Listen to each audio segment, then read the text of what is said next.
ശ്രമിക്കുന്നതിലൂടെയും അവസരം ഉപയോഗിക്കുന്നതിലൂടെയും നിങ്ങൾക്ക് ഒന്നും നഷ്ടപ്പെടുന്നില്ല. അതിൽ നിന്നും വേറൊന്നും ലഭിച്ചില്ലെങ്കിലും എന്തെങ്കിലും പഠിക്കാനാവും. പ്രതിഫലം നൽകാൻ കഴിഞ്ഞില്ലെങ്കിലും നന്ദി പ്രകാശിപ്പിക്കുന്നത് ശീലമാക്കുക. നർമ്മബോധം ദീർഘായുസ്സുമായി ബന്ധപ്പെട്ടിരിക്കുന്നു.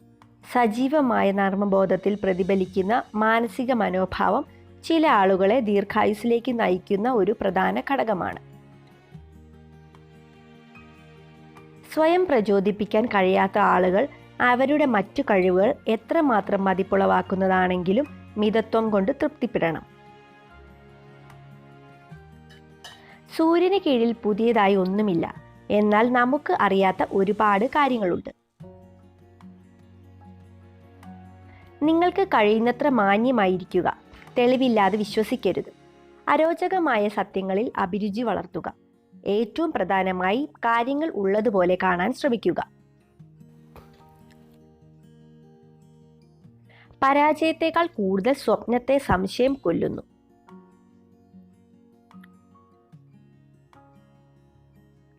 നിങ്ങൾ എന്നേക്കും ജീവിക്കും പോലെ പഠിക്കുക. നാളെ മരിക്കുന്ന പോലെ ജീവിക്കുക. നിങ്ങൾ ജയിക്കാനാണ് ജനിച്ചത്. പക്ഷേ ഒരു വിജയിയാകാൻ നിങ്ങൾ വിജയിക്കാൻ ആസൂത്രണം ചെയ്യണം. വിജയിക്കാൻ തയ്യാറെടുക്കണം. വിജയിക്കാൻ പ്രതീക്ഷിക്കണം. ഭാവനയാണ് എല്ലാം. ജീവിതത്തിലെ വരാനിരിക്കുന്ന ആകർഷണങ്ങളുടെ പ്രിവ്യൂ ആണത്. ആൾക്കൂട്ടത്തിൽ നിൽക്കാൻ എളുപ്പമാണ്, പക്ഷേ ഒറ്റയ്ക്ക് നിൽക്കാൻ ധൈര്യം ആവശ്യമാണ്. നേതാക്കൾ പരിഹാരങ്ങളെക്കുറിച്ച് ചിന്തിക്കുകയും സംസാരിക്കുകയും ചെയ്യുന്നു. അനുയായികൾ പ്രശ്നങ്ങളെക്കുറിച്ച് ചിന്തിക്കുകയും സംസാരിക്കുകയും ചെയ്യുന്നു. വിജയം അന്തിമമല്ല, പരാജയം അവസാനമല്ല. തുടരാനുള്ള ധൈര്യമാണ് പ്രധാനം.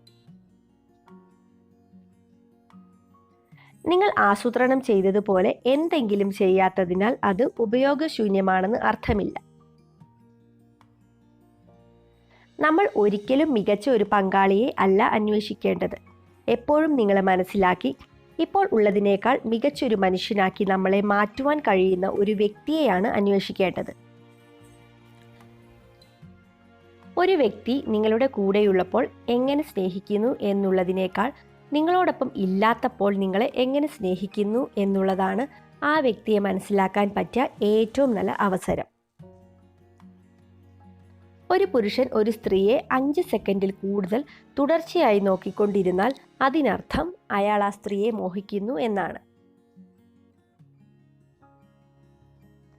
ഉത്സാഹം നഷ്ടപ്പെടാതെ പരാജയത്തിൽ നിന്ന് പരാജയത്തിലേക്ക് നടക്കുന്നതാണ് യഥാർത്ഥ വിജയം. വീഡിയോ കണ്ടതിന് നന്ദി. ഇതുപോലുള്ള വീഡിയോസ് ഇഷ്ടപ്പെടുന്നവർ ചാനൽ സബ്സ്ക്രൈബ് ചെയ്യുക.